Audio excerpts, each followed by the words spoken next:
Hello guys, welcome to Python life YouTube channel. So ఈ వీడియోలో వచ్చేసి జీరో నుంచి ఫుల్ స్టాక్ డెవలపర్ అవ్వాలంటే ఎలా అనేది కంప్లీట్ రోడ్ మ్యాప్ అనేది చూద్దాం. సో కంప్లీట్గా బిగినర్ నుంచి ఫుల్ స్టాక్ డెవలపర్గా ఎలా ఆ స్కిల్స్ ఏమేమి నేర్చుకోవాలి, ఆ రోల్స్ ఏవేవి ఉంటాయో అవంతా కూడా నీట్గా డిస్కషన్ అయితే చేద్దాం. సో ఫస్ట్ ఇంట్రడక్షన్ చూసుకుంటే, so full stack developer is a high demand role అనమాట. సో మనకి రీసెంట్ టైమ్స్లో కానివచ్చు ఫుల్ స్టాక్ డెవలపర్ రోల్ అనేది చాలా హై డిమాండ్. సో ఎందుకంటే ఫ్రంట్ ఎండ్ బ్యాక్ ఎండ్ అన్నీ ఇన్వాల్వ్ అవుతాయి కాబట్టి సో మనకి ఇది ఆల్వేస్ హై డిమాండ్ రోల్ అని చెప్పేసి చెప్పుకోవచ్చు. So works on both front end and back end. So full stock అంటే కంప్లీట్గా మనకి ఫ్రంట్ ఎండ్ బ్యాక్ ఎండ్ రెండు కలిపి వర్క్ చేస్తూ ఉంటారు కాబట్టి ఫుల్ స్టాక్ అని చెప్పేసి అంటాం. No prior experience is required. So full stack journey start చేయాలంటే సో ప్రయర్ ఎక్స్పీరియన్స్ అనేది అవసరం లేదనమాట. సో క్లియర్ రోడ్ మ్యాప్ అనేది చాలా important. So clear roadmap అనేది సెట్ చేసుకుంటే సో కరెక్ట్ డైరెక్షన్లో ప్రొసీడ్ అవుతూ కంప్లీట్ చేయొచ్చు అనమాట. సో ఇది ఇంట్రడక్షన్. సో నెక్స్ట్ వచ్చేసి step 1 learn basics. So step 1 వచ్చేసి బేసిక్స్ అనేది నేర్చుకోవాలన్నమాట. సో ఫుల్ స్టాక్ జర్నీ ఎప్పుడైతే స్టార్ట్ చేస్తామో సో బేసిక్స్ వచ్చేసి HTML, CSS, జావా స్క్రిప్ట్ అనేవి నేర్చుకోవాలి. సో ఇవన్నీ కూడా ఫ్రంట్ ఎండ్ కిందకి అయితే వస్తాయి మనకి. Understand how the web works. So వీటి వల్ల ఏమవుతుందంటే మనకి వెబ్ అనేది ఎలా వర్క్ అవుతుంది అని చెప్పేసి నీట్గా అర్థమవుతుంది. సో HTML వల్ల స్ట్రక్చర్ అనేది నేర్చుకుంటాం. అదేవిధంగా CSSతో స్టైలింగ్ ఎలా చేస్తాం, వెబ్ పేజ్ని స్టైలింగ్ ఎలా చేస్తాం, క్యాస్కేడింగ్ స్టైల్ షీట్స్ అదంతా కూడా నేర్చుకుంటాం. అదేవిధంగా జావా స్క్రిప్ట్. సో జావా స్క్రిప్ట్లో బేసిక్స్ అనేవి నేర్చుకుంటాం. ఫంక్షనాలిటీస్ కానివచ్చు, DOM, BOM అని చెప్పేసి ఉంటాయి. సో అవన్నీ కూడా నేర్చుకోవచ్చు అనమాట. సో ఇవి బేసిక్స్ HTML, CSS, అదేవిధంగా JavaScript. So full stack start చేసే ముందు ఖచ్చితంగా ఈ బేసిక్స్ అయితే నేర్చుకోవాలి. తర్వాత స్టెప్ 2 వచ్చేసి అడ్వాన్స్డ్ ఫ్రంట్ ఎండ్ అనమాట. సో ఈ బేసిక్స్లో ఏవైతే ఫ్రంట్ ఎండ్ కవర్ చేస్తామో సో దానికి కొన్ని అడ్వాన్స్డ్ స్కిల్స్ అయితే నేర్చుకోవాలి. సో అందులో మనకి అడ్వాన్స్డ్ జావా స్క్రిప్ట్ అని చెప్పేసి ఉంటుంది. సో అడ్వాన్స్డ్ జావా స్క్రిప్ట్ కూడా నేర్చుకుంటే ఫర్దర్గా మనకి చాలా హెల్ప్ఫుల్ అవుతుంది.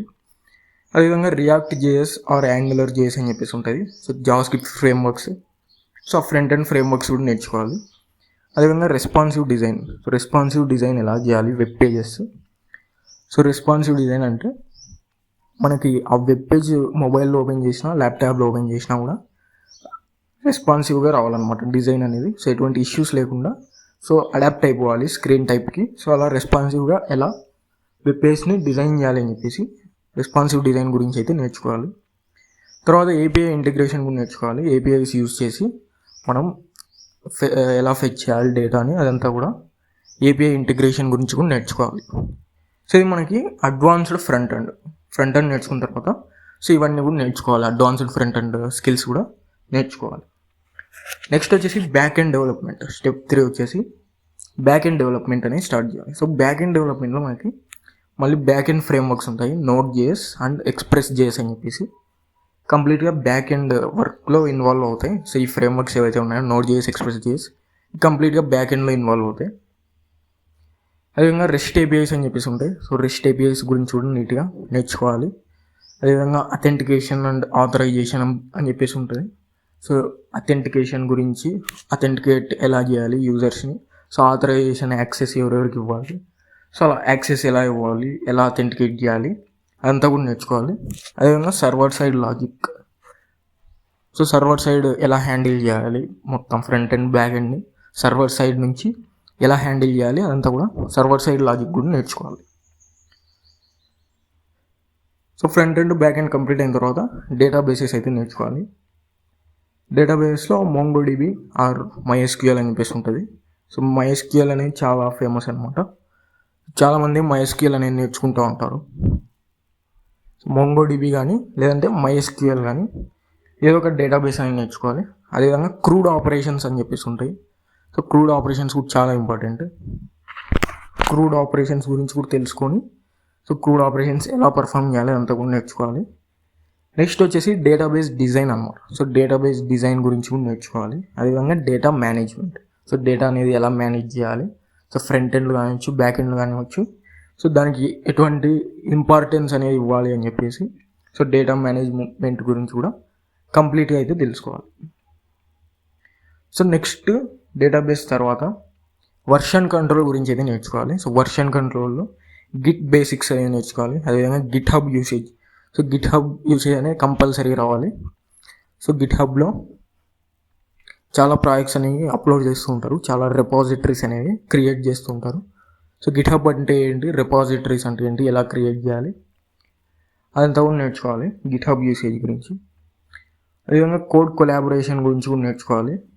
అదేవిధంగా ప్రాజెక్ట్ మేనేజ్మెంట్, ఎలా ప్రాజెక్ట్ అనేది మేనేజ్ చేయాలి. సో గిట్ హబ్లో సో మల్టిపుల్గా మాడ్యులర్గా ఎలా వర్క్ చేయాలి, డైనమిక్గా ఎలా వర్క్ చేయాలి, అదంతా కూడా code collaboration, project management, so అదంతా కూడా నేర్చుకోవాలన్నమాట. సో వర్షన్ కంట్రోల్ తర్వాత సో మనం సమ్వాట్ ఫుల్ స్టాక్ మీద మంచి గ్రిప్ అయితే వస్తుంది. సో తర్వాత ఏం చేయాలి అంటే ప్రాజెక్ట్స్ అనేవి బిల్డ్ చేయడం స్టార్ట్ చేయాలి. So create real world applications. So ఈ ఫ్రంట్ ఎండ్ కానివచ్చు, బ్యాక్ ఎండ్, సర్వర్ అంతా యూజ్ చేసి సో ఏదైనా మంచి ప్రాజెక్ట్స్ అనేవి డెవలప్ చేయడానికి ట్రై చేయాలన్నమాట. So full stack projects. So projects అనేవి డెవలప్ చేసి చేసిన ప్రాజెక్ట్స్ని డిప్లాయ్ చేయాలి. సో అందరు చూసే విధంగా సో డిప్లాయ్ చేసి వాటిని రెజ్యూమ్లో షోకేస్ చేసుకోవడం ఆ విధంగా చేయాలి. సో దానివల్ల ఏమవుతుందంటే స్ట్రాంగ్ పోర్ట్ఫోలియో అనేది క్రియేట్ అవుతుంది. సో ఇప్పటికైనా స్ట్రాంగ్ పోర్ట్ఫోలియో అనేది బిల్డ్ చేసుకోవాలి. It always helpful. సో ఫైనల్గా ఏం చేయాలంటే apply for jobs. So resume అనేది ప్రిపేర్ చేసుకోవాలి. అదేవిధంగా మల్టిపుల్ జాబ్ ప్లాట్ఫామ్స్లో సో ఫుల్ స్టాక్ సంబంధించిన రోల్స్ ఏవైతే ఉన్నాయో సో వాటన్నిటిని అప్లై చేస్తూ కన్సిస్టెంట్గా ఇంటర్వ్యూస్కి ప్రిపేర్ అవుతూ కమ్యూనికేషన్ అదంతా కూడా ఇంప్రూవ్ చేసుకుంటూ కన్సిస్టెంట్గా వర్క్ అనేది చేయాలి ఫుల్ స్టాక్ మీద. సో అలా ఇంటర్వ్యూస్కి అప్లై చేస్తూ కన్సిస్టెంట్గా జాబ్ వచ్చేంత వరకు కూడా ట్రై చేస్తూనే ఉండాలి. సో ఇది మనకు కంప్లీట్గా 0 to full stock road map. Thank you. So ఇక్కడ పైథాన్ లైఫ్ వెబ్సైట్ అందరికి తెలిసే ఉంటుంది కదా. సో మీరు ఏదైనా బ్రౌజర్కి వెళ్ళిపోయి pythonlife.in అని చెప్పేసి సెర్చ్ చేయండి. సో వాళ్ళ వెబ్సైట్ అయితే ఒకసారి విజిట్ చేస్తే సో మీకు ఇక్కడ స్క్రోల్ చేస్తే రికార్డెడ్ కోర్సెస్ ఇన్ తెలుగు అని చెప్పేసి కనపడుతుంది. సో ఇక్కడ full stack Python, Java programming, SQL, DevOps with AWS. So ఇవన్నీ కూడా తెలుగులో టీచింగ్ చేశారు. కంప్లీట్గా రికార్డెడ్ కోర్సెస్ అనమాట. సో ఇక్కడ డీటెయిల్స్ కూడా చూసుకోవచ్చు మీకు. సో ఇక్కడ full stack Python programming open చేస్తే ఇక్కడ కంప్లీట్గా టీచింగ్ లాంగ్వేజ్ వచ్చేసి తెలుగు ఉంటుంది. టెలిగ్రామ్ మోడ్ ఆఫ్ కంటెంట్ ఉంటుంది. సో కంటెంట్ వచ్చేసి 250+ అవర్స్ ఉంటుంది. అదేవిధంగా ఒకసారి పర్చేస్ చేస్తే మనకి లైఫ్ టైం యాక్సెస్ అయితే ఇస్తారు. సో ఫీజు కూడా 1,999, కొంచెం రీజనబుల్గానే ఉంది. సో కోర్స్ సిలబస్ కూడా చూసుకోవచ్చు. కంప్లీట్గా బేసిక్స్ నుంచి కూడా మీకు అడ్వాన్స్ వరకు అయితే తీసుకెళ్తారు. ప్రాజెక్ట్స్ చూసుకోవచ్చు. ఇక్కడ టూల్స్, డీటెయిల్స్ అన్ని కూడా ప్రొవైడ్ చేశారు.